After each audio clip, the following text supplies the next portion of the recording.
Welcome to CordcuttersLI. In today's video, I'm going to give you a good in-depth look at YouTube TV. If you've watched many of my videos or been to the CordcuttersLI website or maybe the Facebook page, you know that it's my goal to save people money on their cable bill. YouTube TV may not be one of the cheapest options, but it is one of the premium choices for watching good quality content for movies and TV shows. There is a lot I want to show you in today's video, and I've broken it up into chapters so you can go right to the spots that might be most interesting to you. Before we get started, if you like what I do here at CordcuttersLI, I'd appreciate you clicking that like button and subscribe to the channel. Are you ready for YouTube TV? Let's go!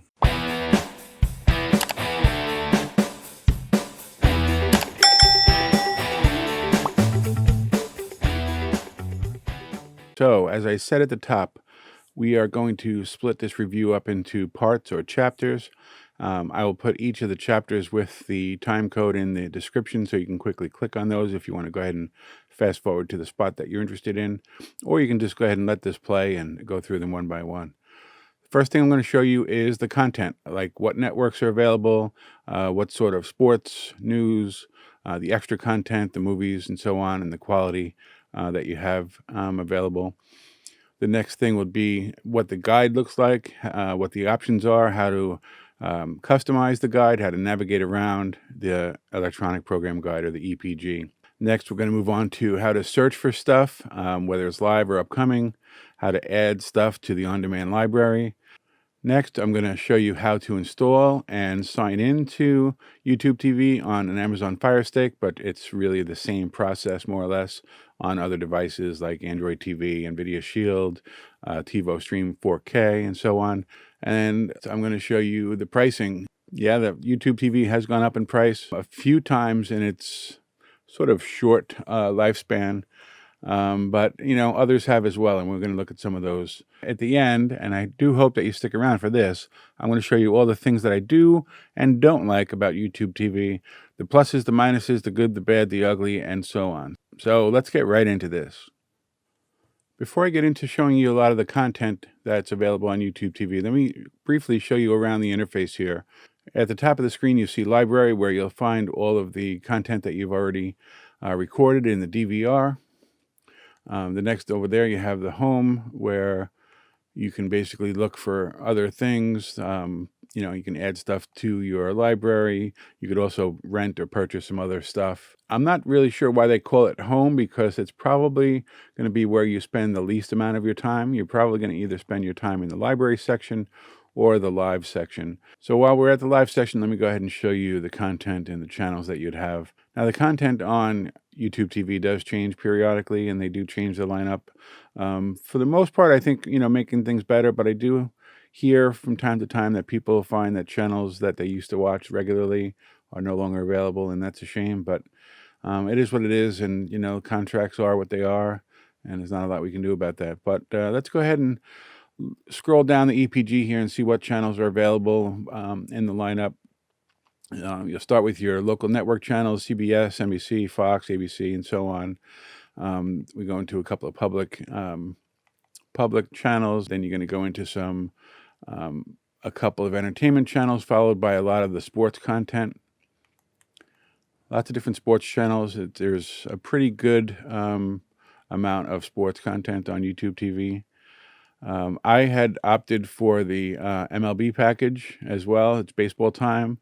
So you'll see a lot of extra channels in here, and that's a package that we'll get into when I talk about the pricing, so make sure you stay around for that. So lots of sports content.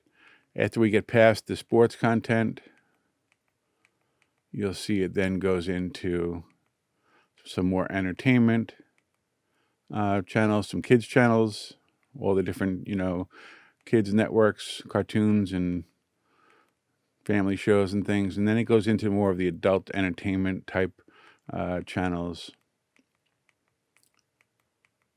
as it goes down.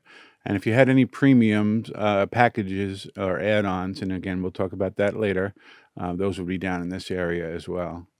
So you can see a lot of the channels that are available here. There are quite a lot to choose from.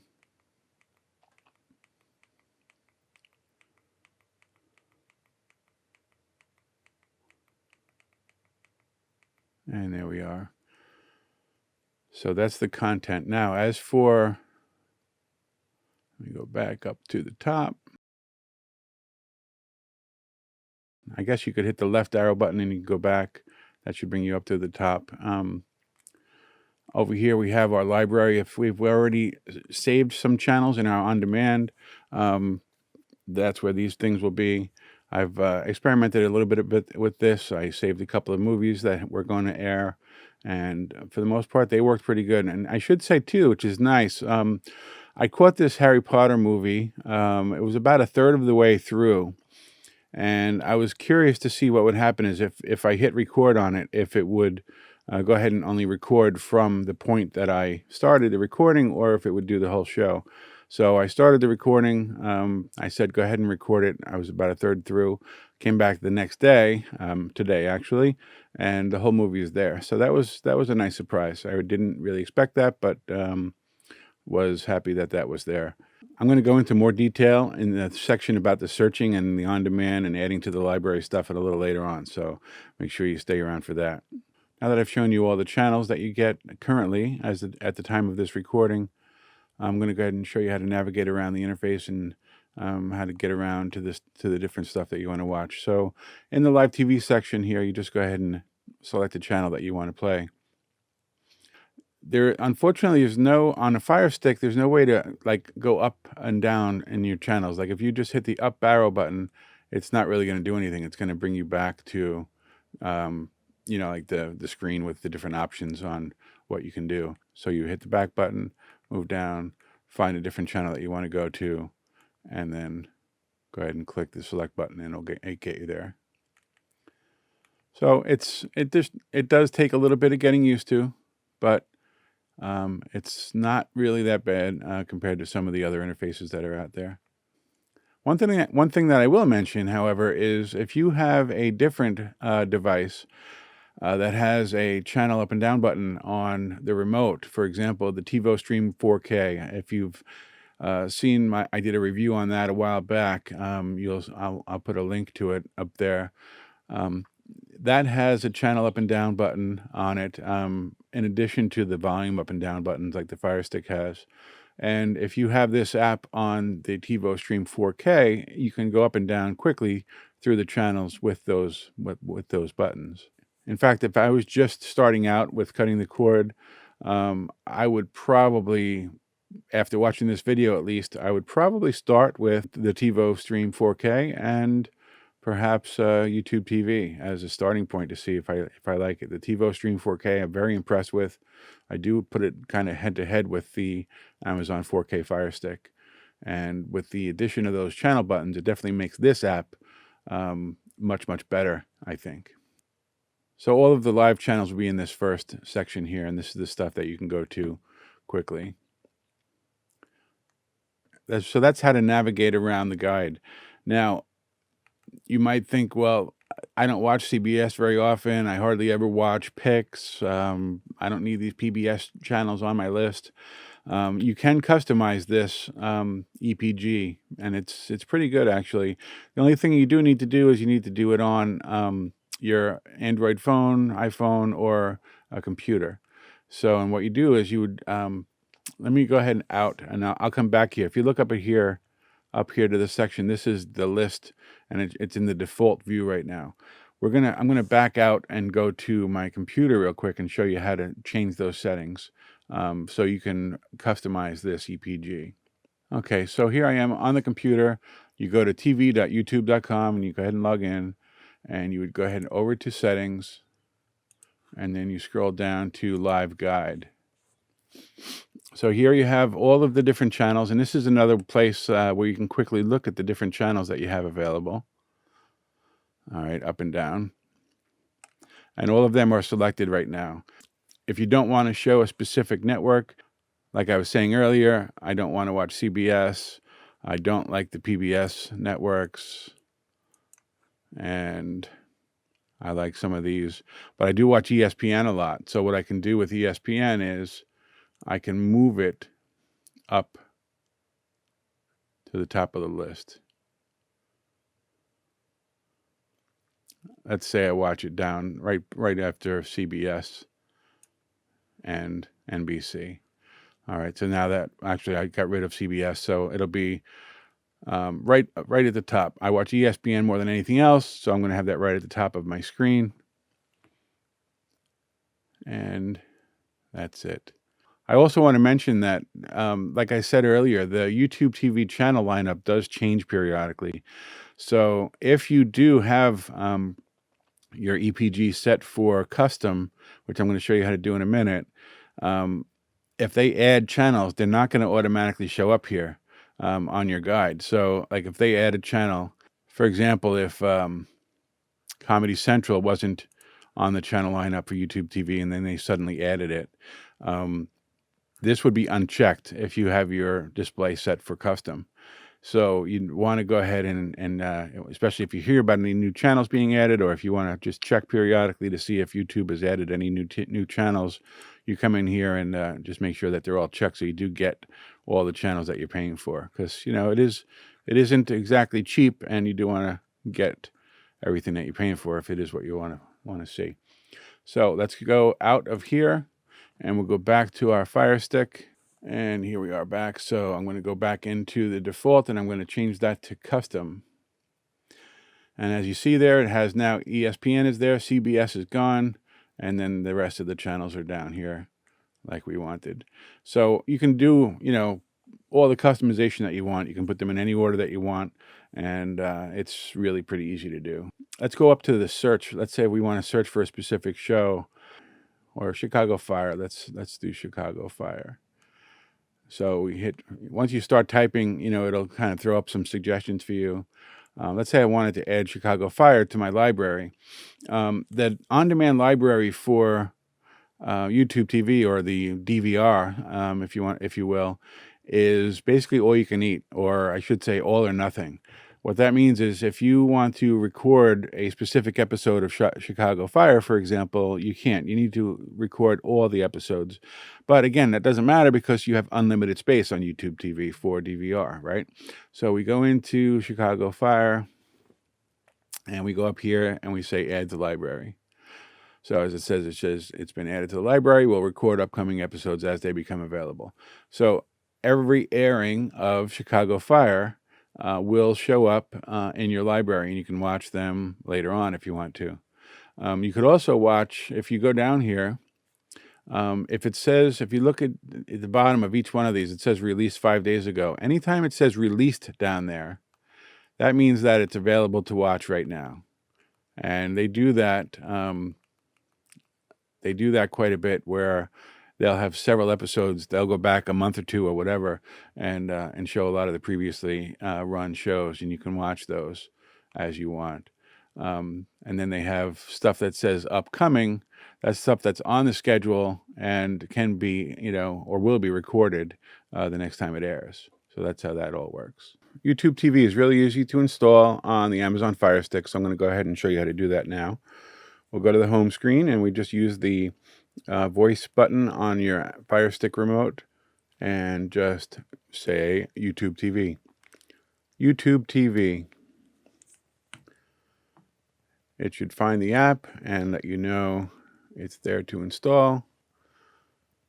We'll go ahead and hit Get, free to download. Let that install and see what happens when we get there. All right, so that's installed, and next thing we're going to do is go ahead and open up and activate YouTube TV. I already have a subscription, so when you get to the screen, you have an option. You can hit the Try It Free button right from here and go through the steps, but I've already done that, and I'm just going to go over and hit Sign In. It's going to tell you to go to either your phone or your computer and type in this code at tv.youtube.com/start. So I'm going to go ahead and do that. Hit OK. Put the code in. And that's as easy as that. You're signed into YouTube TV now, and you can go ahead and use it like I've been showing you so far today. All right, so next let's talk about the cost. What does YouTube TV cost, and is it worth it? So right now, the base price for YouTube TV is $65. That's before you do any of the add-ons, the premium packages, the sports packages, and so on. My first look at YouTube TV was back in 2017. April of 2017, when it came out, it was $35 a month. Just less than a year later, in March of 2018, it was $40 a month. 11 months later, in April of 2019, it was $50 a month. And then the latest increase in June of last year, it went up to $65, and there it's been ever since. You might say, what's with all the price hikes? Well, there's a few reasons for that. I think COVID, a lot of people were at home watching TV more than they were in the past. The market also had a lot to do with it. Other streaming services like Hulu and Fubo are also at $65 a month. To get into the different packages or the add-ons that are available on YouTube TV, I think it's easier for me to show you on the website. So let me jump over there. So as I said, the base is $64.99, and these are all the add-ons that you can get to it. You can add HBO Max for $14.99 a month. I'll just go ahead and scroll down. The NBA League Pass, $39.99 a month. Sports Plus, that includes a lot of different stuff. The NFL Red Zone, college sports on Fox, Golf TV, Fox Soccer Plus, MAV TV, Motorsports Network, TVG and Stadium, several stadium networks. That's a pretty good package for $10.99. It comes with a lot of sports packages. Entertainment Plus, you have HBO Max, Showtime, and Stars for $29.99. This, I believe, you can buy a la carte, and it would come out to about $35. So you save about $5 by getting all three. MLB package, as I said, I'm trying this. I added this to my package to give it a try for a little bit just to see what it would look like. And that comes at $25 a month or $129 for the whole season. While I'm talking about the sports packages, this is where you have a difference from your cable company to a streaming service like this. The beautiful thing about streaming services in general is that most of them, this one included, doesn't have any contract. So you start it up and stop it whenever you want, or any add-ons you can start and stop whenever you want. Baseball, for example, I don't know about you, but I do love my baseball, but I don't really watch it religiously like I do come, late August, especially September into October. Those are the key months. So am I going to go ahead and spend $129 a year, for the entire season where I don't really watch a lot of baseball between April, May, June, July, and even August? September and October are the months that I watch. So I'm going to get that for 2 months at $50, and that will have all the baseball I want to watch. Come playoff time, all the playoffs are on regular TV, and you'll get those on your regular channels anyway, in the World Series and so on. So with your cable company, very often you can't do that. You can't buy it for just a month, and they lock you into contracts for all these types of things, and it's much easier and less expensive to buy it kind of a la carte whenever you want it. The same thing might go for some of the other sports packages that you want to watch. In addition to that, you have all of your movie channels, like this package here. Where was it? Yeah, here it is. The Entertainment Plus. HBO Max, Showtime, and Stars, that's all your premium movie channels, right? I live on Long Island, hence the name CordcuttersLI, and the summers, I don't do a lot of watching TV. So I can remove those types of packages for the warmer months of the year. And the months where we're kind of hibernating in because it's too cold to go outside, that's when you can go ahead and opt for those pricier and more premium packages. So there you have it, a pretty good look at YouTube TV. Now, let's go ahead and look at the things that I do like and the things that I don't like about YouTube TV.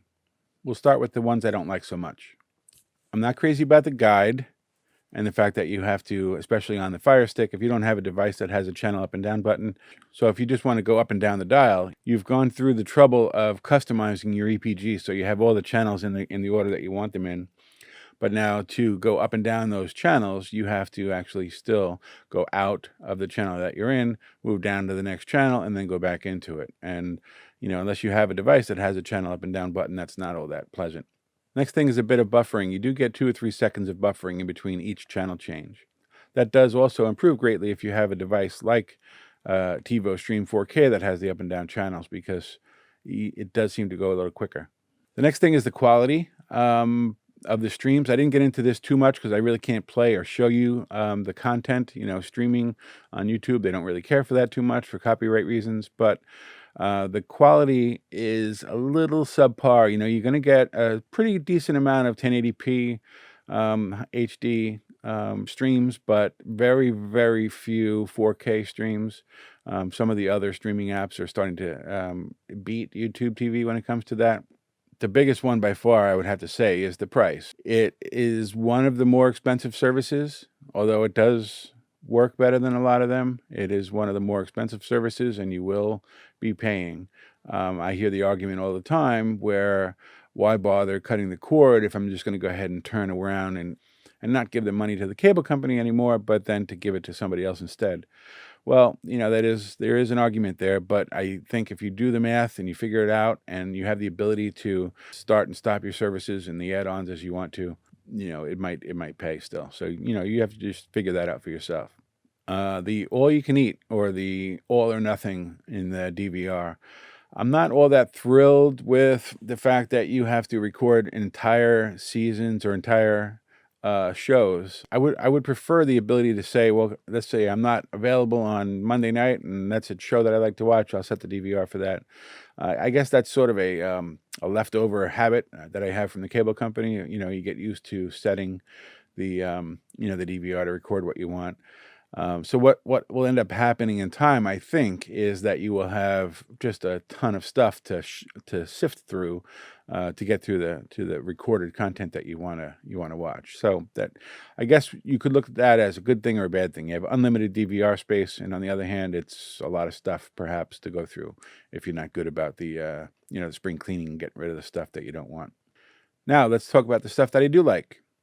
The content. If you do put aside the fact that it costs a little bit, you can get nearly all the channels that I think you want. You have a good selection of sports, an incredible amount of sports channels, lots of news, lots of kids content, lots of entertainment, and also a lot of premium channels are available to you. You do need to spend, some money, $65, to start, and then you can have some add-ons as you go. But the content that is available on one app, rather than have to get, 5 or 6 different apps and services, it's a pretty good, it's a pretty easy way to go. I'm not saying that you're going to have YouTube TV and that's it. I would imagine that even if you do have YouTube TV and an add-on, you may decide that you need to have another package, maybe for some on-demand stuff, maybe Netflix or something like that. But that is a plus. The next one is probably the biggest selling point of YouTube TV, and that is unlimited DVR space. I don't know of any other services that have that, and they are really, pushing that as their key seller. And it is, it's big. And, like I said, this is on the downside and on the upside where, it's a good and a bad, because you have unlimited space for storage. On the other hand, it could get cluttered. So, put that on whatever the side of the fence that you'd like to put that on.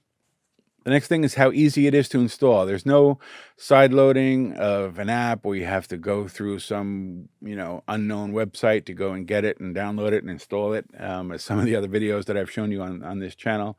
It's in the Amazon store, it's in the Google Play Store, it's on the iOS store, it's even on a lot of smart TVs these days. Here's a list of some of the smart TVs that you can find YouTube TV on. The next thing is the ability to share amongst your family. You can add 5 people, yourself plus 5 more people. So 6 different people in your family can have their own account with their own history and their own unlimited DVR, which is kind of cool. You do need to have the same primary residence. I believe you could probably play around, look at the license agreement or whatever, but you might be able to cut the corners on that a little bit by maybe an uncle or an aunt or a niece or nephew, perhaps. But you figure that on your own. I'm not gonna tell you how to do those things if it's even possible. But so there you have it. YouTube TV, the good, the bad, the ugly, all the details that I could find and share with you. As always, I answer all questions and comments down in the comments section below. And as I've said in the past, if you have any specific videos that you'd like to see me make, please do let me know about that as well. If you enjoyed today's video, please do click the like button below. And if you want to see more videos when they come out for CordcuttersLI, please subscribe to our channel. Thanks for watching.